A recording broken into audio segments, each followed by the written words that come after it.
வணக்கம். நான் டாக்டர் தீபா லாலன். இன்னைக்கு நம்ம என்ன டாபிக் பத்தி டிஸ்கஸ் பண்ண போறோம் அப்படின்னா, நிறைய பேர் வந்து பாருங்க, பிள்ளைங்களை திட்டும் போது பண்டாரம் பரதேசி எனக்குன்னு வந்து பிறந்திருக்கு பாருங்க அப்படின்னு திட்டுவாங்க.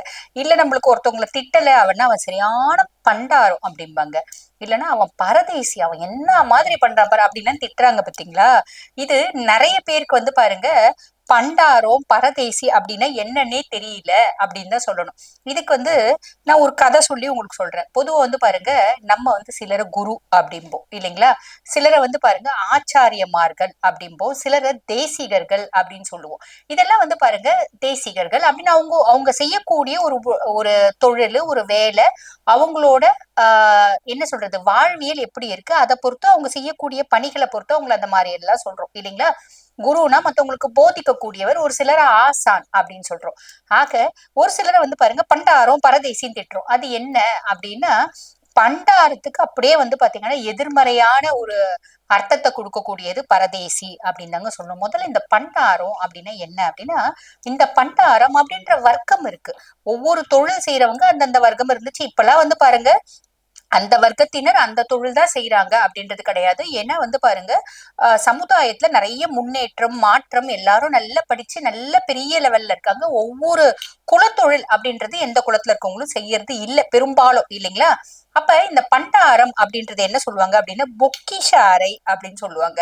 இந்த பொக்கிஷ அறை எப்படிங்க ஒரு வகுப்பினரா வந்துச்சு அப்படின்னா, பொதுவா வந்து பாருங்க, அந்த காலத்துல எல்லாம் வந்து பாத்தீங்கன்னா கடவுளுக்கு நிறைய நகைகள் இருக்குமா. இப்பயும் இருக்கு. இது வந்து யாரும் இப்ப வந்து பாத்தீங்கன்னா இந்த பொக்கிஷ அறை அப்படின்னு கோயில்ல எல்லாம் நம்ம பராமரிக்கிறது இல்ல, எல்லாம் பேங்க்ல வச்சிட்டு இருக்காங்க. ரொம்ப புராதன கோயில், ஒரு ராஜவம்ச கோயில்லாம் தான் வந்து பாத்தீங்கன்னா இந்த மாதிரி பராமரிக்கிறாங்க. ஆக அந்த மாதிரி பொக்கிஷ அறைய வந்து பண்டாரம் அப்படின்னு சொல்லுவாங்க. அந்த பொக்கிஷ அறைய காவல் காக்கக்கூடிய மனுஷர்களை வந்து பாத்தீங்கன்னா பண்டாரம் அப்படின்னு சொல்லுவாங்க. அதுக்கப்புறம் அவங்களோட சமுதாயத்தினர் அதே மாதிரி வந்தாங்க. இப்ப அந்த மாதிரி எல்லாரும் வந்து நம்ம முன்ன சொன்ன மாதிரி நல்லா படிச்சு வேற வேற தொழிலுக்கு போயிட்டாங்க இல்லைங்களா. அப்ப அத வந்து என்ன சொல்றாங்க அப்படின்னா, பண்டாரம் அப்படின்றதுக்கு இது அர்த்தம் பொக்கிஷம், பொக்கிஷ அறை அப்படின்னு அர்த்தமா. அப்ப அந்த காலத்துல வாழ்க்கைன்னா, எனக்கு வாழ்க்கையில பெருசா பிடிப்பு இல்ல, நான் வாழ்க்கையில சம்பாதிக்கணும், அது செய்யணும் இது செய்யணும்ன்ற எண்ணம்லாம் இல்ல. என் மனசு சிவனை நோக்கி வந்துருச்சு, என் மனசு அம்பிகையை நோக்கி வந்துருச்சு, என் மனசு பெருமாளை நோக்கி வந்துருச்சு. ஆக நான் சித்தம்போக்கு சிவம்போக்கு அப்படின்னு நடமாட ஆரம்பிச்சிட்டேன். குடும்பத்தை விட்டு பிரிச்சுட்டேன், தனிச்சு வாழற, இல்ல குடும்பத்தோடவே இருக்க, பெருசா சம்பாதிக்கல, பிள்ளைங்க பாத்துக்கிறாங்க, மனைவி பாத்துக்கிறாங்க. இப்படிப்பட்ட மனுஷங்களை வந்து என்ன பண்ணுவாங்க அப்படின்னா, அந்த பண்டாரம் அதாவது அந்த பொக்கிஷ அறைக்கு காவலா வச்சிருந்தாங்களாம். புரியுதுங்களா. அவங்க காவலா வச்சிருந்தாங்க. அவங்களுக்கு பெருசா வந்து பணத்து மேல ஈர்ப்பு நாட்டம் எல்லாம் கிடையாது. பணத்து மேல நிறைய ஈர்ப்பு நாட்டம், நகைகள் மேல ஒரு ஆசை மோகம் எல்லாம் இருந்தா அவங்களே உள்ள புகுந்து களவாடிடுவாங்க இல்லைங்களா. களவாடி அவங்களே நகையை எடுத்துட்டு போயிடுவாங்க. ஆக அந்த மாதிரி சித்தத்தை துறந்தவங்க, சித்தம் போக்கு சிவன் போக்குன்னு வாழ்ந்தவங்கள அந்த பண்டாரமா நியமிச்சிருந்தாங்களா, அந்த பொக்கிஷ அறைக்கு காவலா நியமிச்சிருந்தாங்க. அவங்களதான் வந்து பாத்தீங்கன்னா பண்டாரம் அப்படின்னு சொல்லுவாங்க. அவங்க வந்து பாருங்க கையில ஒரு சின்ன கத்தி வச்சிருப்பாங்க. அந்த கத்தி எதுக்கு அப்படின்னா, அவங்க சும்மா உட்கார்ந்துட்டு இருக்குது, இறைவனுக்கு தொண்டு செய்யணும் அப்படின்னு உங்களுக்கு ஆசை. அவங்க இறைவனுக்கு தொண்டு செய்யறதுக்காகவே இருந்த வகுப்பினர் அப்படின்னு சொல்றாங்க. இறைவனுக்கு தொண்டு செய்யும் போது அவங்க என்ன பண்ணுவாங்களா, அவங்க நிறைய தொழிலும் செஞ்சாங்க. புரியுதுங்களா. வீரத்துக்கும் அவங்களை அடையாளமா சொல்றாங்க. அப்ப அந்த இறைவனுக்கு இந்த உண்மையா பண்டாரம்ன்ற அர்த்தத்துக்கு இதுதான். அந்த வகுப்பினருக்குள்ளேயே நம்ம போக வேண்டாம். அவங்க வந்து பாருங்க, இறைவனுக்கு தொண்டு செய்யணும் அப்படின்னு சொல்லிட்டு நார் இருக்கு பாத்தீங்களா, அந்த நாரை சீவறதுக்கு அந்த கத்தி வச்சிருந்தாங்களாம். ஆனா யாராவது உள்ள புகுந்து திருடுறாங்க, இறைவனோட நகையை கொள்ளையடிக்க பாக்குறாங்க அப்படின்னா, அவங்க கழுத்தை சீவறதுக்கும் அந்த கத்தி வந்து ரெடியா இருந்துச்சு அப்படிம்பாங்க. இது பண்டாரத்தினோட அர்த்தம்.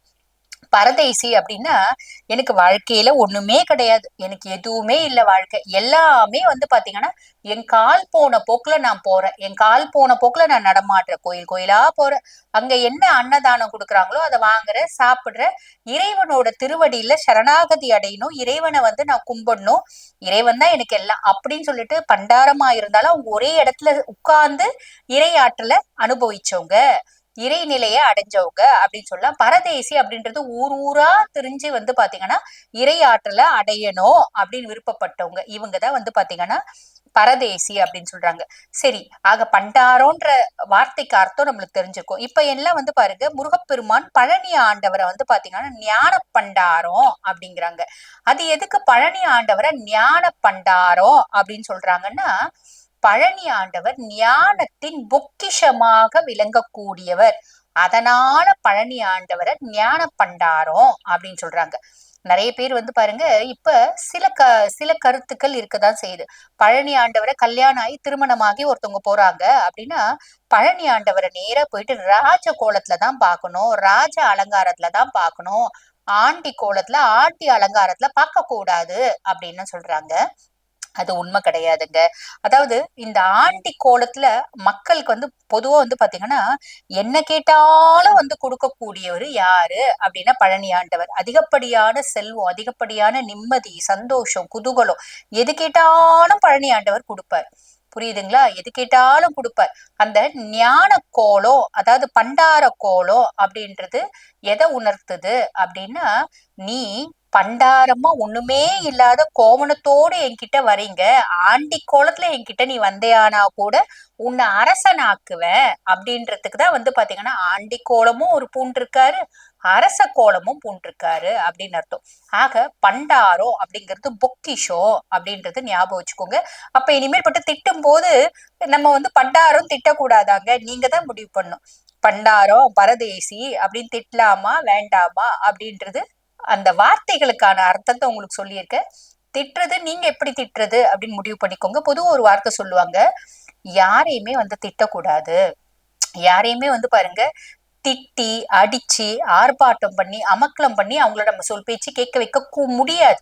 கூடாதுன்னு ஒண்ணு இருக்கு, முடியாது. அன்பால நம்ம சொல்லி நம்ம பிள்ளைங்களை திருத்திக்கலாம் அப்படின்றது ஞாபகம் வச்சுக்கோங்க. இது பிள்ளைங்களை மட்டும்தான் திருத்துறோமா?